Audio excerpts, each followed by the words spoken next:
In 1991, the UN Security Council, through Resolution 687, demanded that Iraq renounce all involvement with terrorism and permit no terrorist organizations to operate in Iraq. Iraq's regime agreed. It broke this promise. The U.S. Congress passed in 1998, and President Bill Clinton signed into law an act making it the official policy of the U.S. government to change the regime in Iraq. That was 1998. All Bush did was take what had been the law and the policy of the U.S. government for years and put it into action. Saddam Hussein attacked Iran in 1980 and Kuwait in 1990. He has gassed many Iranians and 40 Iraqi villages.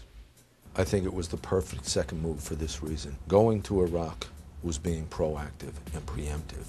He was a threat to this country, and I believe we had to remove that threat.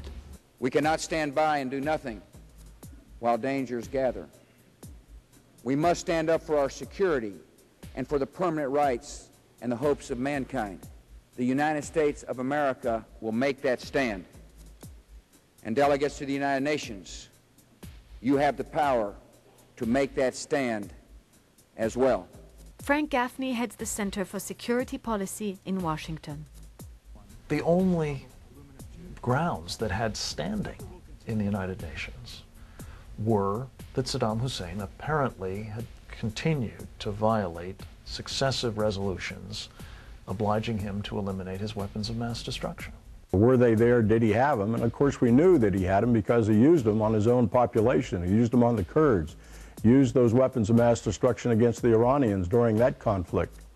The fact that the guy was a state sponsor of terror wasn't a problem to a lot of people in the United Nations, because there are a lot of people who are state sponsors of terror there. In fact, some of them run the Human Rights Commission, for crying out loud. The fact that Saddam Hussein was a brutal dictator, again, was not a problem to a lot of people in the United Nations, because they too oppressed their own people. The United Nations gave Saddam Hussein a final chance to cooperate in 2002, sending Swedish diplomat Hans Blix to bring a close to the weapons inspection process. After 60 days, he returned from Iraq and gave his assessment. Iraq appears not to have come to a genuine acceptance, not even today, of the disarmament which was demanded of it and which it needs to carry out to win the confidence of the world and to live in peace. 50 nations endorsed the use of force to end the regime of Saddam Hussein. More than 30 volunteered personnel for the campaign. France, Germany, and Russia, among Saddam Hussein's largest trading partners, fought to prevent the conflict. On March 20th, 2003, the United States, Britain, and their allies invaded Iraq. It took just 3 weeks and 150 American lives to drag down the edifice of Saddam Hussein's regime.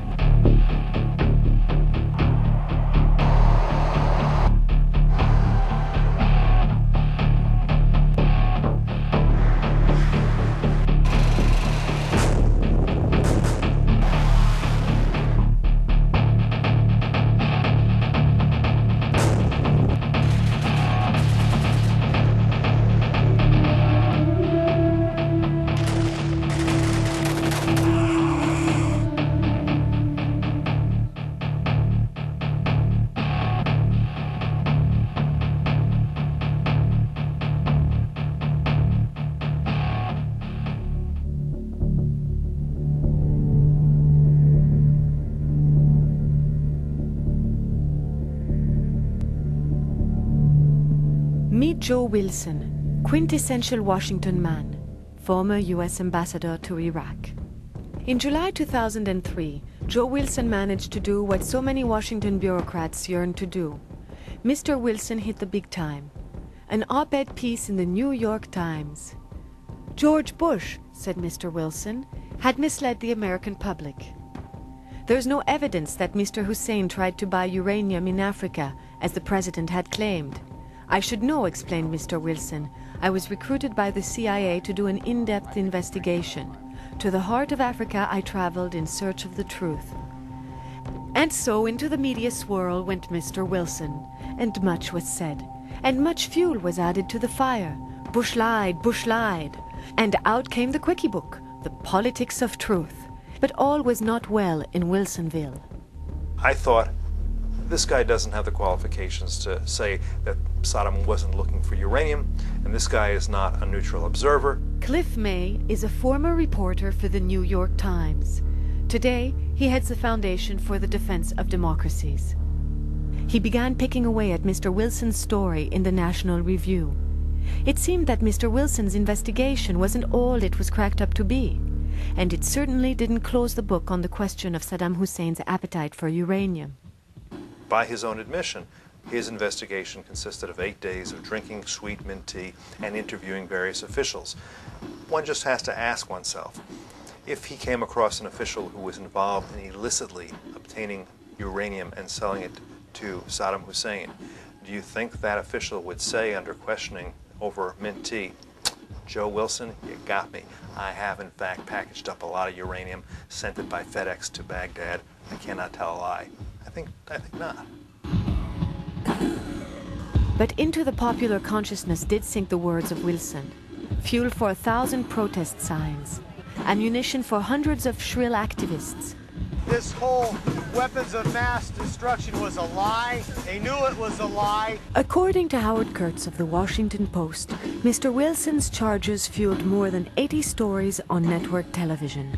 The modern news cycle doing what it does best, churning a good scandal. It was the newest twist in a growing Washington game. The race to claim that the war in Iraq was dishonestly sold. It played out in the musical chairs of American journalism. The Iraq War is a diversion, it cried, a distraction from the war on terror. Bush had misled the nation about Iraq's WMD.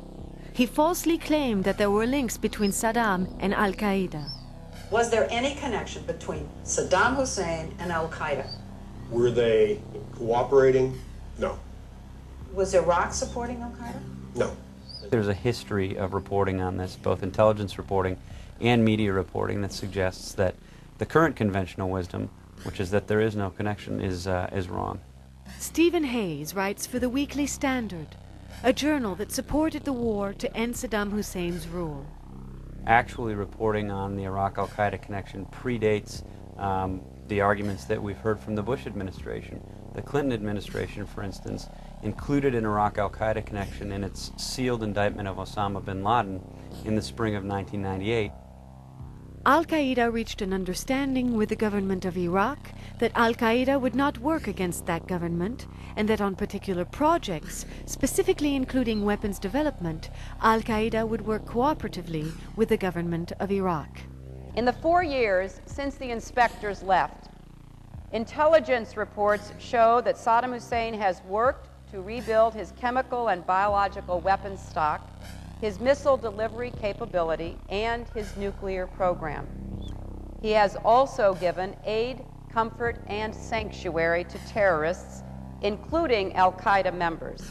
Mr. Hayes' articles have documented connections between Iraq and Al-Qaeda, stretching back to the earliest days of the terror network. Intelligence agents and news networks regularly cited those connections during the years of the Clinton administration. Carlos the Jackal, Abu Nidal, Abu Abbas, the most notorious terrorists of their era, all found shelter and support at one time in Baghdad. ABC News has learned that in December, an Iraqi intelligence chief named Farouk Hijazi, now Iraq's ambassador to Turkey, made a secret trip to Afghanistan to meet with bin Laden. 3 intelligence agencies tell ABC News they cannot be certain what was discussed, but almost certainly, they say, bin Laden has been told he would be welcome in Baghdad.